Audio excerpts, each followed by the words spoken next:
This is the Blackmist filter from H&Y with the Revoring. Hey guys, H&Y sent us the brand new Blackmist filter with the Revoring. Let me try to put it on my camera right now to show you how it looks like when you're filming video.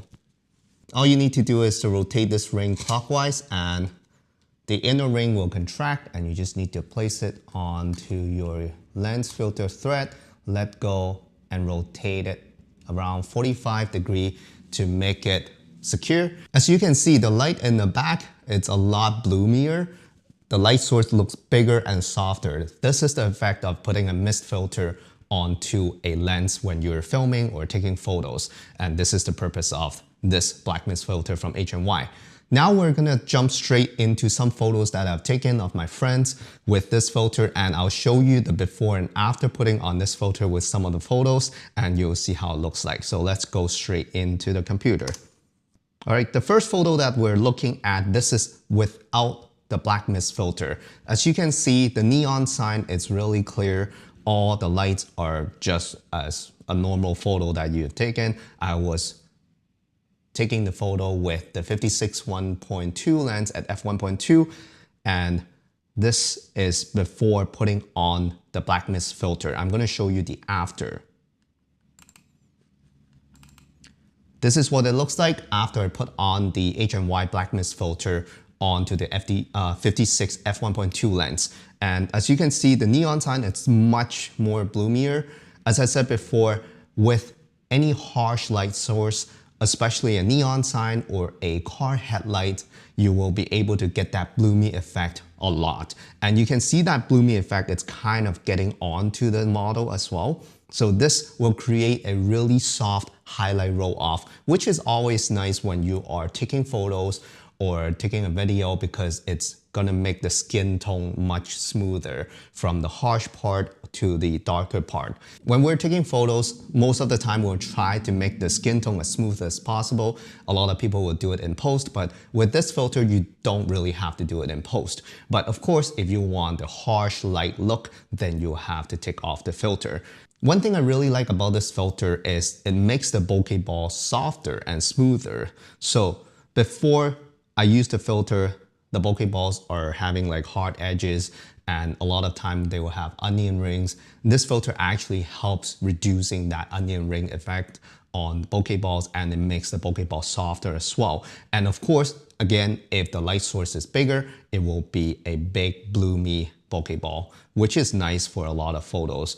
So when we look at the one before, as you can see, the bokeh balls are really like harsh with hard edge, and with the filter, it's gonna look softer and nicer. That's what I like about this filter as well.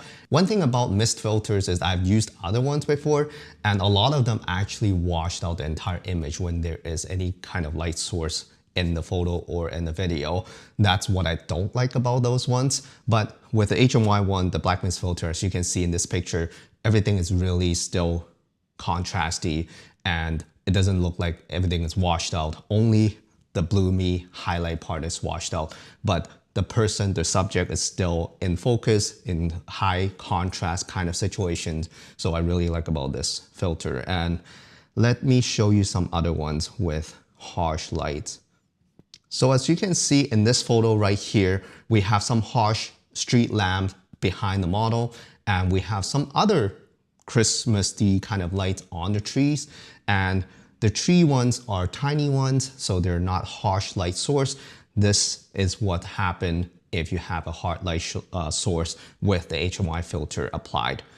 All right, as you can see in this photo, we have some car headlights behind the model. This is where the filter really helps blooming those harsh highlights. Without this, it will be just, you can see the car and basically you can see everything really clearly, but this makes the entire image a lot dreamier. So this is a look that a lot of people like, and my friends like it. I like it for a lot of portrait photos. Oh, one thing to keep in mind, the filter is mainly going to work at night because you have all these light source, again, harsh light source and car headlights. If you do it or use it during daytime, the only harsh light source is probably the sun. So it's probably not going to be as effective as using it during nighttime. So that's one thing I would recommend. Let's take a look at another photo to compare the before and after look. As you can see in this photo right here, we have a really bright sign behind the model. This is with the H&Y Blackmist filter applied. So the sign will create a halation with the Blackmist filter effect and wrap around the model, which is really nice. If you take off the H&Y Blackmist filter, this is how it looks like. So this is before using the filter. As you can see, the sign is a lot more clearer and the edges around the model is a lot sharper and I would say like more harsh. So this is before using the filter and this is after using the H&Y Blackmist filter. So that's why I really like it. And I'll use it for more nighttime portrait photo shoot because I will show you another photo that I really like.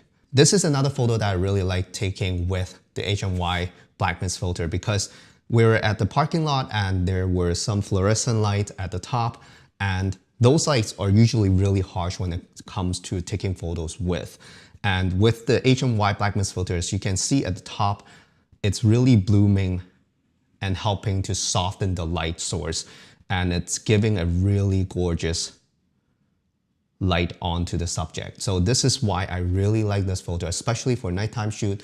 As I said, daytime, as much as you want to use it, you might just rely on the sunlight and it might not be as consistent. But for nighttime portrait shoots or anything involves a model, this is a good filter to soften the highlight and the highlight roll off and the bloomy effect. So this is why I really like it. But keep in mind, one thing is this is a look. You might not want to use it all the time. So don't rely on it. Try to play around with harsh light as well. That's my suggestion, but I really think this is a great filter.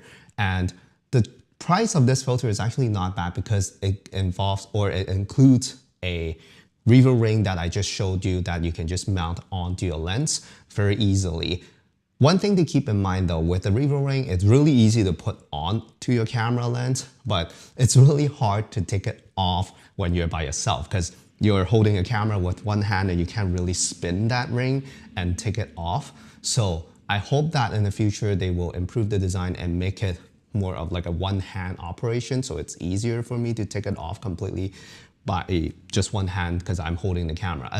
Unless you have a tripod, your camera is down, or you have a camera strap that you can just hang your camera and then you can spin the reveal ring with two hands. I couldn't figure out how to take it off with one hand. So that's one thing that I wish they can do better in the future. Now I'll be showing you some video clips when we were taking these photos last week with the H&Y Blackmist filter.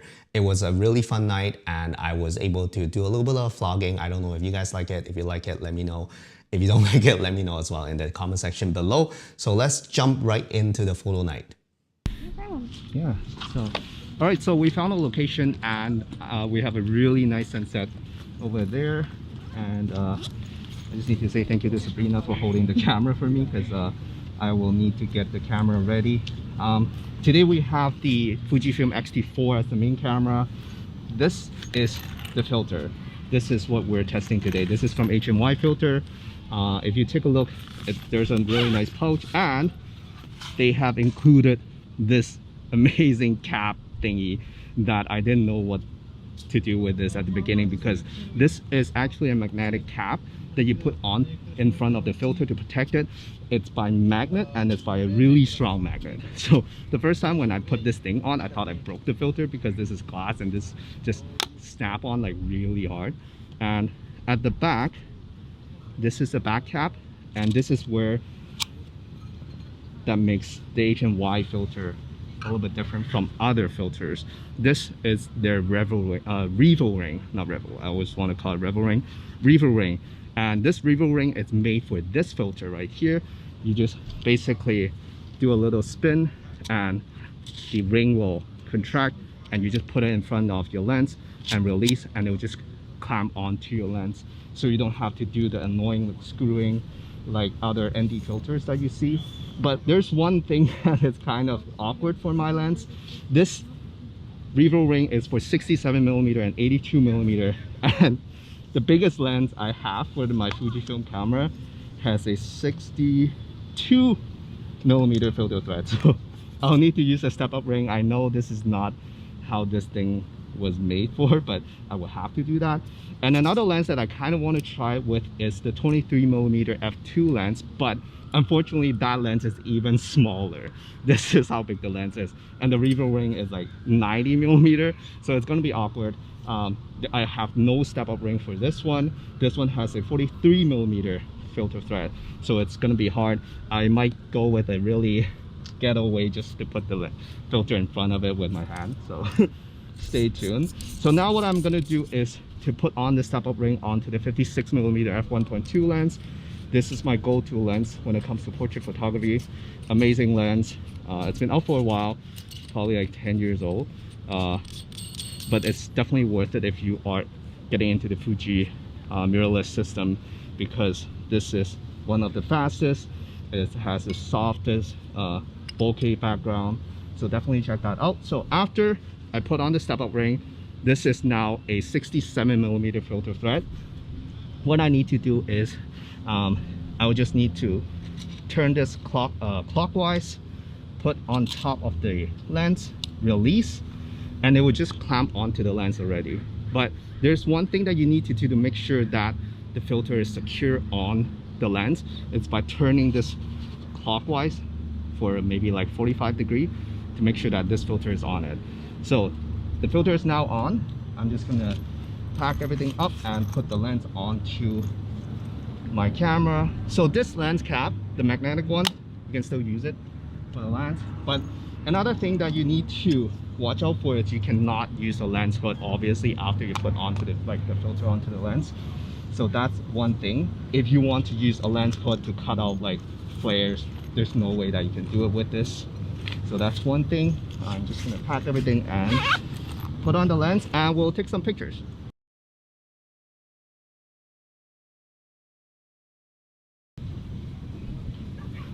Alright, so what I'm gonna do right now is I have the X-T4 with the 56mm f1.2 lens.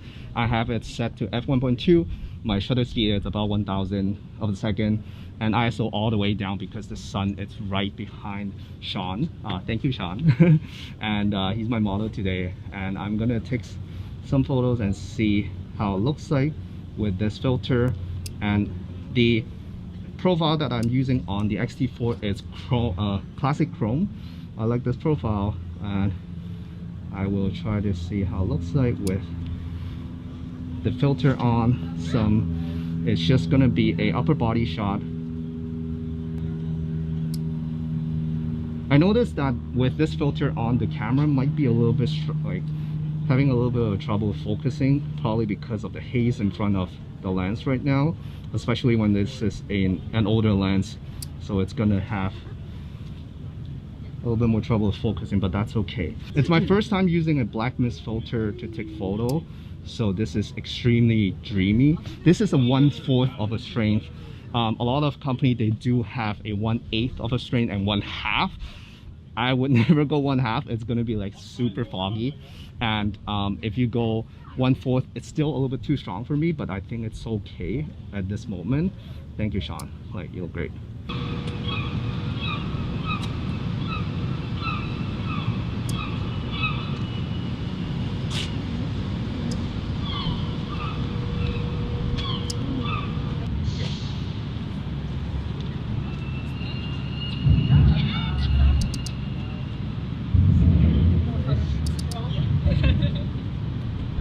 Wait for it. Hold. Wait for it. Wait for it. Keep holding. Nice. I like it. Go. Stay there. A little bit more. I'm gonna capture a full body and hold. Chin up. Nice. Stay there. Stay. Go. You can look down. Nice. Stay. Keep staying. Close. Close. Okay, easy.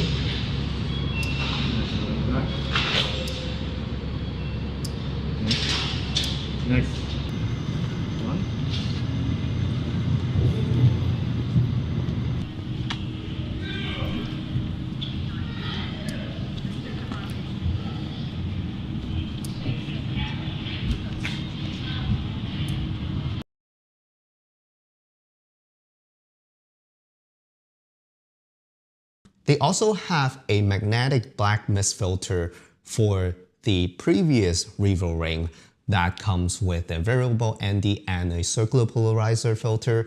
They do plan to have a combo where you can get the magnetic black mist filter ring, the variable ND, the circular polarizer with the Revoring. So that's a whole package. So if you have the money, I would suggest you to get that one so you have all the things. Because with this Blackmist Revoring combo, I am not able to use my variable ND filter. You can use a fixed ND filter before you put on the Revoring because most of those fixed ND filters do have threads where you can just mount this one on top.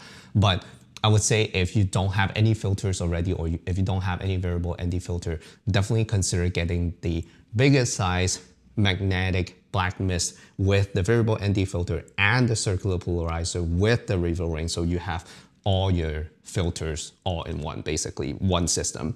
You will not like having multiple brand name filters all over the places. So that's my suggestion if you are planning to get this filter. That's it. Those are my thoughts on the Blackmist filter with the Revoring from H&Y.